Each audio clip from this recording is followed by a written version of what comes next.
ಯಾವ ಥರ ಮಾಡ್ತಾ ಇದ್ದಾರೆ ಅಂತ. ಈ ಥರ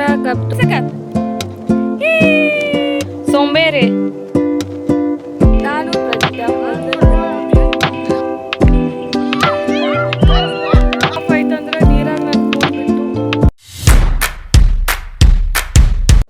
welcome to my YouTube channel. ಏನು ಮಾಡ್ತಾ ಇದ್ದಾರೆ ಅಂದರೆ ಕಬ್ಬಿನ ಬೀಜ ಹಚ್ಕೊಳ್ತಾ ಇದ್ದಾರೆ. ಸೊ ನಾ ಹಾಗೆ ಮೇಲ್ಗಡೆ ವಾಕ್ ಮಾಡ್ತಾ ಇದ್ದೆ. ಸಾಯಂಕಾಲ ಟೈಮು ಲೈಟ್ ಇವಾಗ ಬಂದು 6 ಗಂಟೆಗೆ. ಸೊ ಲೈಟ್ ಬಂದಾಗನೇ ಕರೆಂಟ್ ಚಾಲೂ ಮಾಡಿಕೊಂಡು ಕಬ್ಬ ತುಳ್ಕೊಂಡು ಈ ಥರ ಬೀಜ ಮಾಡ್ಕೋತಾರೆ. ಸೊ ಅದನ್ನೇ ಬೀಜ ಹಚ್ಕೊಳ್ಳೋಕ್ಕೆ ಎಲ್ಲ ರೆಡಿ ಮಾಡ್ಕೊಂಡಿದ್ರು. ಲೈಟ್ ಒಂದು 6 ಗಂಟೆ ಬರ್ತಾ ಅಂದ ತಕ್ಷಣ ಎಲ್ಲ ರೆಡಿ ಮಾಡಿಕೊಂಡು ಇವಾಗ ಕಬ್ಬ ಹಚ್ಚಕ್ಕೆ ಸ್ಟಾರ್ಟ್ ಮಾಡಿದ್ದಾರೆ. ಪಪ್ಪ ಮತ್ತು ಅಣ್ಣ ಮಮ್ಮಿ 3 ಜನ ಹಚ್ತಾ ಇದ್ದಾರೆ. ಅಣ್ಣ ನೀರು ಹಚ್ಕೊಂಡು ಪಪ್ಪ ಎಲ್ಲ ಕಬ್ಬ, ಮಮ್ಮಿ ಮತ್ತು ಪಪ್ಪ ಕಬ್ಬ ತುಳಿತಾ ಇದ್ದಾರೆ. ಸೊ ನೋಡಿ ಯಾವ ಥರ ಮಾಡ್ತಾ ಇದ್ದಾರೆ ಅಂತ ಹೇಳಿ. ಮನೆ ಹಿಂದ್ಗಡೆ ಒಂದು ಸ್ವಲ್ಪ ಜಾಗ ಇತ್ತು. ಸೊ ಅಲ್ಲೇ ಕಬ್ಬನ್ನ ಬೀಜ ಮಾಡ್ಕೊಳ್ತಾ ಇದ್ರು. ಅಂದರೆ ಪ್ರತಿ ಸಲ ಕಬ್ಬು ಹಚ್ಚುವಾಗ ಬೀಜ ಮಾಡ್ಕೊಳ್ತಾರೆ ಈ ಥರ. ಅಂದರೆ ಕೊಂಡು ತರೋದಾಗಲಿ ಬೀಜ ಮಾಡಿದರೆ ಅದು ಡಬಲ್ ಖರ್ಚಾಗುತ್ತೆ. ಈ ಥರ ಬೀಜ ಮಾಡಿಕೊಂಡು ನೆಕ್ಸ್ಟ್ ಒಂದು 6 ತಿಂಗಳು ಬಿಟ್ಕೊಂಡು ಬೀಜ ಮಾಡಿಕೊಂಡ್ರೆ ಸರಿ ಹೋಗುತ್ತೆ. 6 ತಿಂಗಳು ಅಥವಾ 3 ತಿಂಗಳಿಗೆ ಅಂದರೆ ಇದು ಬೀಜ ಬಂದುಬಿಡುತ್ತೆ. ಸೊ ಆಮೇಲೆ ನಮಗೆ ಬೇರೆ ಹೊಲಕ್ಕೆ ಅದು ಹೋಗಿ ಹಚ್ಕೊಳ್ಳೋಕ್ಕೆ ಸರಿ ಹೋಗುತ್ತೆ ಅಂತೇಳಿ. ಸೊ ಯಾರೋ ಕಬ್ಬು ಕಡ್ದಿದ್ರು. ಸೊ ಅಲ್ಲಿ ಹೋಗಿ 1 ಟನ್ ಬೀಜ ತೊಗೊಂಬಂದು ಇಲ್ಲಿ ಬೀಜ ಮಾಡ್ಕೊಳ್ತಾ ಇದ್ದಾರೆ. ಹಿಂದಿನ ವಿಡಿಯೋದಲ್ಲಿ ನೋಡಿದರೆ ಗೊತ್ತಾಗುತ್ತೆ ಬೀಜ ತೊಗೊಂಬಂದರು. ಸೊ ಅವನ್ನೆಲ್ಲ ಚೆನ್ನಾಗಿ ಕಟ್ ಮಾಡಿಕೊಂಡು ಸಾಯಂಕಾಲ ಲೈಟ್ ಇರುತ್ತೆ. ಸೊ ಮಧ್ಯಾಹ್ನ ಲೈಟ್ ಇದ್ದಾಗ ಬಿಸಿಲು ಇರುತ್ತಲ್ಲ. ಸೊ ಅದಕ್ಕೆ ಸಾಯಂಕಾಲ ತಂಪಂತಲ್ಲಿ ಮೋಟ್ರ್ ಚಾಲೂ ಮಾಡಿ ಇದನ್ನ ಎಲ್ಲ ತೊಳ್ಕೊತಾ ಇದ್ರು. ಪ್ರತಿ ಸಲವೂ ಇದೇ ಥರ ಬೀಜ ಮಾಡಿಕೊಂಡು ಸೊ ಅವನ್ನ ಆಮೇಲೆ ಕಿತ್ಬಿಟ್ಟು ಬೇರೆ ಕಡೆ ಹಚ್ತೀವಿ. ಕಿತ್ಬಿಟ್ಟು ಹಚ್ಚಲ್ಲ. ಸೊ ಅವನ್ನ ಆಮೇಲೆ ಕಡ್ಕೊಂಡು ಒಂದು 6 ತಿಂಗಳಾಗುತ್ತಲ್ಲ. ಸೊ ಬೀಜ ಚೆನ್ನಾಗಿ ಬಂದಮೇಲೆ ಅವನ್ನ ಕಟಾವು ಮಾಡಿಕೊಂಡು ಅವನ್ನ ಬೇರೆ ಹೊಲಕ್ಕದು ಹೀಗೆ ಈ ಥರ ಹಚ್ಕೊಳ್ತಾರೆ. ಸೊ ಹಾಗೆ ಈವ್ನಿಂಗ್ ಟೈಮ್ ಆಗಿತ್ತಲ್ಲ, ಸನ್ಸೆಟ್ ಆಗ್ತಾಯಿತ್ತು. ನಂಗೆ ಸನ್ಸೆಟ್ ಅಂದರೆ ಸಖತ್ ಇಷ್ಟ.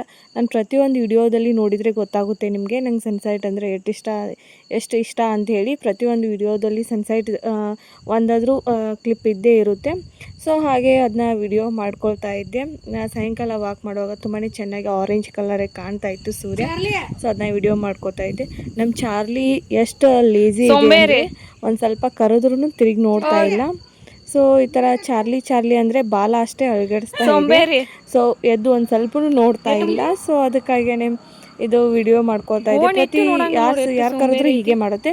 ಬಟ್ ನಮ್ಮ ಪಪ್ಪ ಅಷ್ಟು ಕರೆದ್ರೆ ಅಷ್ಟೇ ಎದ್ದು ನೋಡುತ್ತೆ. ಸೊ ನಮ್ಮ ಪಪ್ಪ ಬಂದಾಗ ಅಷ್ಟೇ ಹೇಳೋದು. ಅದು ಬಿಟ್ಟರೆ ಕಂಟಿನ್ಯೂ ಆಗಿ ಮಲ್ಕೊಂಡೇ ಇರುತ್ತೆ. ನಮ್ಮ ಪಪ್ಪ ಇದ್ದಾಗ ಅಷ್ಟೇ ಆ್ಯಕ್ಟಿವ್ ಆಗಿರುತ್ತೆ. ಸೊ ಅವ್ರು ಬಂದರೆ ಏನಾದರೂ ಹಾಕ್ತಾರಲ್ಲ, ಬಿಸ್ಕಿಟು ಮತ್ತು ಚಪಾತಿ ಈ ಥರ ಹಾಕ್ತಾರೆ ಅಂತೇಳಿ. ಸೊ ಅವ್ರು ಹಿಂದಿಂದನೇ ಅಡ್ಡಾಡುತ್ತೆ. ನಾವಾದರೆ ಅದಕ್ಕೆ ಟೈಮ್ ಸರಿ ಹಾಕ್ತೀವಿ, 3 ಹೊತ್ತು ಹಾಕ್ತೀವಿ.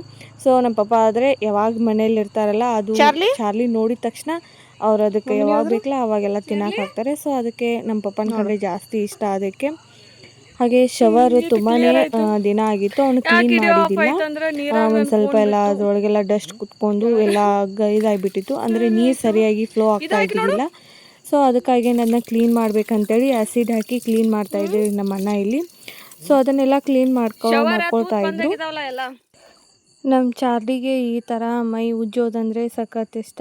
ಅಂದರೆ ಈ ಥರ ಬಾಚಣಿಗೆಯಿಂದ ಅದನ್ನು ಡೈಲಿ 1 ಟೈಮ್ ಆದ್ರೂ ಈ ಥರ ನಮ್ಮಣ್ಣ ಉಜ್ಜಿ ಮಸಾಜ್ ಮಾಡ್ತಾನೆ. ಸೊ ಅದಕ್ಕಾಗಿ ಅದು ಉಜ್ಜೋದನ್ನು ಎಂಜಾಯ್ ಮಾಡ್ತಾಯಿತ್ತು.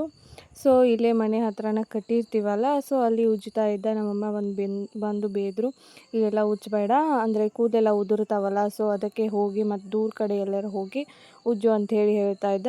ಸೊ ಅದು ಎದ್ದು ಬರ್ತಾನೆ ಇದ್ದಿದ್ದಿಲ್ಲ ಬೇರೆ ಕಡೆ ಕರ್ಕೊಂಡು ಹೋಗ್ಬೇಕಂದ್ರೆ. ಸೊ ಇಲ್ಲೇ ಉಜ್ಜ್ತಾ ಇದ್ದೀವಲ್ಲ ಅಂಥೇಳಿ ಸೊ ಫುಲ್ ರಿಲ್ಯಾಕ್ಸ್ ಆಗಿ ಮಲ್ಕೊಳ್ಳೋದು, ಉರುಳಾಡೋದು ಮಾಡ್ತಾಯಿತ್ತು. ಅಂದರೆ ಇವಾಗ ಬೇಸಿಗೆ ಇದೆ ಅಲ್ಲ, ತುಂಬಾ ಹೀಟ್ ಇರುತ್ತೆ.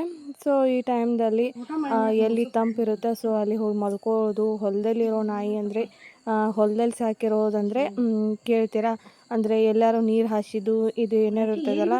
ಸೊ ಎಲ್ಲಿ ನೀರು ಇರ್ತಲ್ಲ ಸೊ ಅಲ್ಲಿ ಹೋಗಿ ಮಲ್ಕೊಂಡು ಕೂದಲೆಲ್ಲ ಹಾಳು ಮಾಡ್ಕೊಂಡು ಬಂದುಬಿಡುತ್ತೆ. ಸೊ ಅದಕ್ಕಾಗೇನೆ ಅದೆಲ್ಲ ಮಣ್ಣು ಉದುರ್ಬೇಕಲ್ಲ, ಅದಕ್ಕೆ ಈ ಥರ ತಲೆ ಅಂತೀನಿ ಸಾರಿ, ಅದರ ಮೇಯನ್ನ ಈ ಥರ ಬಾಚೋದ್ರಿಂದ ಅದರ ಮೇಯಲ್ಲಿರೋ ಮಣ್ಣು ಇದೆಲ್ಲ ಉದುರಿ ಹೋಗುತ್ತೆ. ಸೊ ಅದಕ್ಕೆ ಈ ಥರ ಉಜ್ಜಿದ್ರೆ ಚೆನ್ನಾಗಿರುತ್ತೆ. ಸೊ ಅದಕ್ಕೂ ಒಂದು ಸ್ವಲ್ಪ ತುರಿಕೆ ಅದು ಆಗ್ತಿರುತ್ತಲ್ಲ, ಸೊ ಅದು ಒಂದು ಸ್ವಲ್ಪ ಕಡಿಮೆ ಆಗುತ್ತೆ. ಇಲ್ಲ ಈ ಥರ ಮಾಡಬೇಕು. ಅವಾಗವಾಗ ಒಂದು ಏನು ಮಾಡೋದು.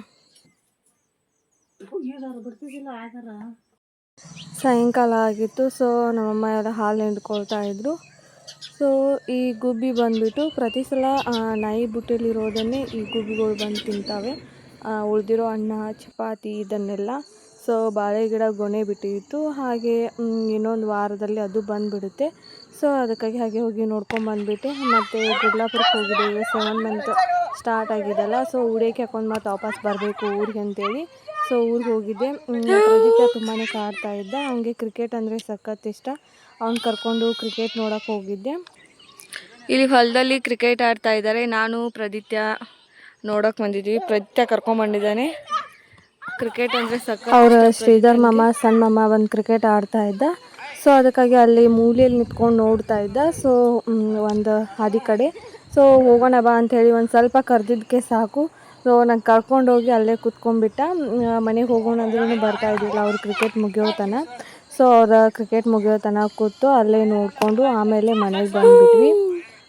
ಪ್ರದಿತ್ಯನಿಗೆ ಇವಾಗ ತೊಳಿತಾ ಚಿಕ್ಕಿ ಇಲ್ಲ ಅಂಥೇಳಿ ನಾನು ಹಿಡ್ಕೊಂಡ್ಬಿಟ್ಟಿದ್ದ. ಅವ್ನಿಗೆ ಯಾರಾದರೂ ಆಟ ಆಡ್ಸಕ್ಕೆ ಬೇಕು ಅಂದರೆ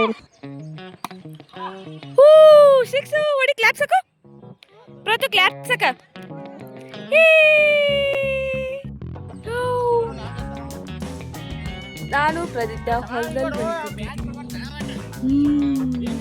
ಹಾಯ್ ಹಾಯ್ ಮಾಡು. ಏನು ಹೆಂಗೆ ಬಿಡ್ತಾರ ಬಾಲ ಹೆಂಗೆ ಬಡ್ದ ಮಾಮವ ಸಿರ್ದರ್ ಮಾಮ ಹೆಂಗೆ ಬಡ್ದ ಸಿರ್ದರ್ ಮಾಮ ಹೆಂಗೆ ಬಡ್ದ ಬಾಲ ಕ್ಲಾಪ್ಸ್ ಹೆಂಗೆ ಹಾಕೋದು 6 ಹೋದ್ರೆ ಕ್ಲಾಪ್ಸ್ ಹೆಂಗೆ ಹಾಕೋದು ಕ್ಲಾಪು ಹೆಂಗೆ ಹಾಕೋದು ಚೇರಪ್ ಮಾಡೋದು ಮಾಡು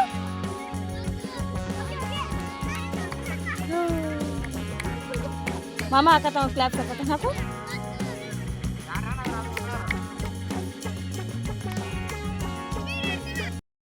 ನಿಹಾಲ್ಗೆ ಮಣ್ಣಲ್ಲಿ ಆಡೋದಂದ್ರೆ ಇಷ್ಟ. ಸೊ ಅವ್ನ ಕಂಡು ಪ್ರದಿತ್ಯ ಮತ್ತು ಸಾಹಸ್ ಅವರು ಇಬ್ರು ಕೂಡಿ ಅವನ ಜೊತೆ ಮಣ್ಣಲ್ಲಿ ಆಟ ಆಡ್ತಾ ಇದ್ರು. ಸಣ್ಣ ಮಕ್ಕಳು ಅಂದರೆ ಇದೇ ಆಗಲ್ಲ. ಸೊ ಸಿಟಿಯಲ್ಲಿ ಆದರೆ ಈ ಥರ ಮಣ್ಣಲ್ಲಿ ಆಟ ಆಡೋಕ್ಕೆ ನೀರು ಹಾಕಿ ಆಡೋಕ್ಕೆ ಆಗಲ್ಲ. ಸೊ ಎಲ್ಲ ಕಡೆ ಪರಿಸಿರುತ್ತೆ. ಸೊ ಇಲ್ಲಾದರೆ ಮಣ್ಣಲ್ಲಿ ಹಾಕಿ ಆಟ ಆಡ್ತಾ ಇದ್ರು.